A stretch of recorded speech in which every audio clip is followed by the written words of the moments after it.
This was incredible to witness, as these players who performed at peak performance today were maybe not expected to perform so well today, and fans are super excited about it. Let's talk about it. Hi, welcome back to another episode of Padres Digest with your host, Andrew. Today, of course, we had a fun little day.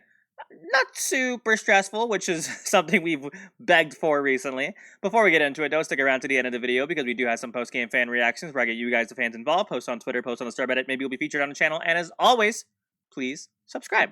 Okay, as always, let's start with our AJ Cassavell recap. Padres 4, Rangers 1. The Padres bullpen retired 23 of 25 batters, including 11 up, 11 down from Kyle Hart. The 4 at the back end nailed it down from there. Fernando Tatis Jr., now a 3-time All-Star, reached base 4 times as well. Sounds like a good game to me. Okay, let's talk about today's lineup. A lot of heart from Hart today. Yes, I just wanted to make that pun. Bullpen is goated and an actual good offensive performance? Question mark. We don't see a lot of those often, but let's talk about it. So, Kyle Hart, that's this guy right here. Not the starter today, but the... what's the opposite of an opener? The long man, I guess, the long relief guy, even though he's like the starter. You know what I mean. But he, I think, proved a lot of people wrong. I've always had hope for Kyle Hart because I've always known he has like good stints in him. But today was really like a cherry on top. That being said, the Rangers aren't like an amazing offense, but they have really good players, but they're not like an amazing offense. I guess I can just show you the box score real quick. But like, there's good players on the Rangers, but their offense has not been great this year. I mean, look at Corey Seager, 245 average. So we're still going to take it as a win, obviously, literally and figuratively a win. But I think Kyle Hart deserved another start. I just don't know where we'd put him in because Darvish comes back tomorrow, and I'm going to record a video literally right after that. That'll come out tomorrow morning, so be prepared for that. But genuinely, Kyle Hart looked really good today. Like, genuinely looked really good. I mean, 2 walks, the 2 earned runs, 5 strikeouts, 5 hits. I mean, that's completely the wrong player. I was like, I don't think you're allowed to run. I said the words out loud, and I knew I was lying. Sorry. No, Kyle Hart, 2 strikeouts, no earned runs, no walks, 3.2 innings pitched. I mean, it wasn't like it was like his best game ever. I mean, he wasn't really like a start. But, I mean, 3.2 innings, that's about as long as Cease goes nowadays, so it's not like this was horrible or anything. I think definitely Kyle Hart either deserves to stay as a long man in the bullpen or just another start in general. I'll show you a tweet in a sec. I don't remember exactly where I put it, but yeah, Kyle Hart's night, 11 batters faced, 11 batters retired, outstanding work. Padres lead 2-1 as we begin the 6th. Jeremiah Estrada entering the game. We will get into the bullpen in just a second. But using an opener followed by a limited starter asked to only go through the order once was a welcome bit of creativity. Until Darvish and King are back, this is something the team should consider more frequently. Well, Darvish is back, so that's not really something we can consider right now, but King will be back hopefully early August, maybe, hopefully. If he stops sleeping on his shoulder. But I actually like this idea. I mean, David Morgan wasn't like amazing or anything in the first inning. I mean, he did have the earned run, but I mean, I don't think David Morgan is really used to starting games, so we'll chalk it up to that. But I mean, overall, everything worked out, and we did have the comeback. So yeah, defensively, Kyle Hart was just fantastic. We'll get into that in just a second. But yeah, let's cover the bullpen real quick, like I said in today's lineup. Bullpen is goated. So let's look at that real quick. So Kyle Hart obviously is technically part of the bullpen, and we know how good he did. He was at a 6.66 ERA, and now he's at a 5.83, so that's good, right? But Jeremiah Estrada locked things down, 2 strikeouts. He's looked a lot better recently. Jason Adam, Mr. All-Star, did have the hit given up, but I mean, again, no one scored. Morahone, the guy who could have been an All-Star, should have been an All-Star maybe. He also looked really good, and then Suarez came out and looked the best he's looked in the past couple of games. So, bullpen, goated. People were saying Suarez should have made the All-Star team, and yeah, he does have a lot of saves, but out of all the years he could have been an All-Star, this year was definitely not one of those years he should have made it, so I'm not going to complain about that or anything like that. But bullpen was absolutely goated. But you know who else was good today? An actual good offensive performance.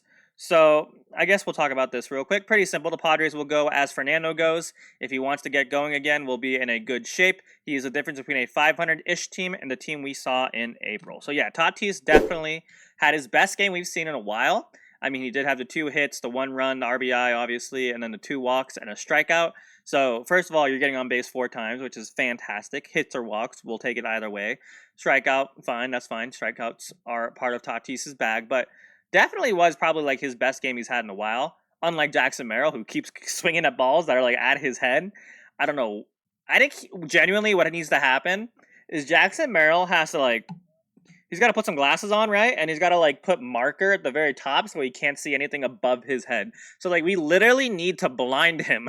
So if a pitch is too high, he cannot see it. We need to do some kind of surgery. We got to remove part of his eyeball or something. Because anytime a pitch is pitched high enough that he swings at it, we just got to make sure he's literally blind and cannot see it. Because that's probably going to work better than what he's doing right now. But again, love Jackson Merrill. It's sophomore slump. That's okay. We just had a video talking about that. So watch that if you have not. But yeah, I mean, it's not a great watch, but it's baseball. Things happen, right? Machado, not a great game. I need you to get 2,000 hits soon, please, because I want to celebrate you. But not a great day from you today, but that's okay. You've been doing really good recently. Arraez, I've now noticed, is back up to 292. He's played really good recently, especially at the 4 slot. I never thought Arraez at 4 would be a good idea, but his runners and scoring positions hitting is pretty good, to be honest. So, yeah, happy with Arraez. Gavin Sheets, I mean, been better, been worse. Twice on base, though. We'll take it. And then Bogaerts had a pretty good game today. He's had some pretty good hits that have been taken away from him, but today he had some relatively solid hits. I mean, he almost had the grand slam today, so that would have been amazing, but it didn't happen. Jay Cronenworth has looked really good recently, so I'm happy Jay Cronenworth is picking it up. And then Maldonado with an RBI, with a hit, with runners in scoring position. I've said this before, and I'll say it again. Anytime Maldonado does literally anything for the Padres, usually comes out to a win, because when the bottom of the lineup produces, I don't want to say that means that we're going to win, because that's technically not true, but I'm going to say it anyways, just because I don't have any better statistic in my head. But when the bottom of the order hits, the Padres win. Probably not true, but I'll say it anyways. But yeah, this was such a great watch today, not a stressful watch. It was solid. Everything was fun. I wasn't stressed for like the first. Well, I was stressed for maybe the first couple innings, but then after that, it felt like a good game that we could actually secure, which I loved. But yeah.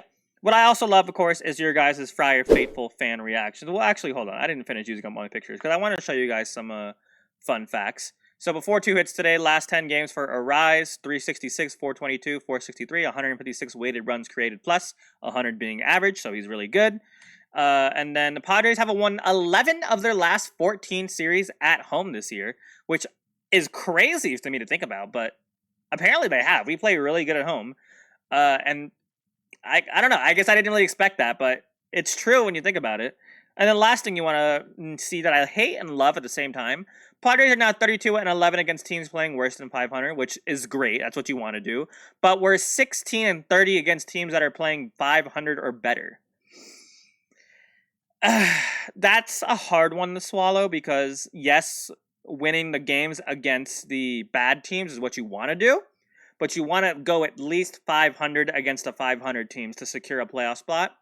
And we're not even close. We're like 15, obviously, from, rounded up or whatever. 15 away from being 500. So something has to happen.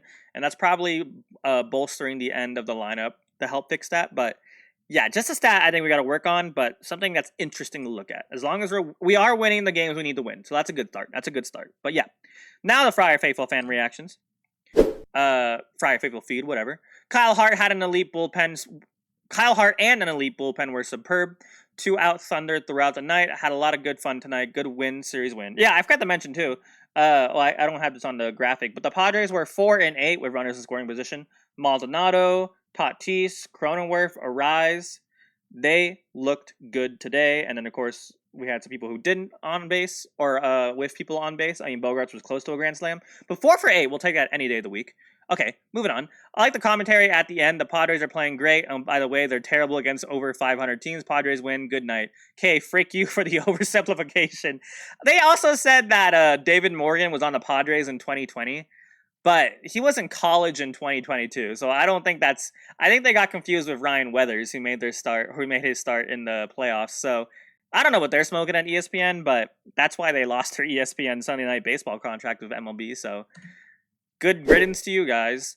But stoked for Hart to have gotten a W tonight and a nice few innings. Also stoked that the guys turned the game around so well after a scary top of the first. Yes, a great game overall from a lot of players who you probably might not have expected to have a good game, but I'm super happy Tatis. I think genuinely, Tatis just needed to know he's good. You know what I mean? To like get the vibes back. Because now that he's selected for the All-Star game, somewhere in his brain he's like, oh yeah, I am good and I can play good.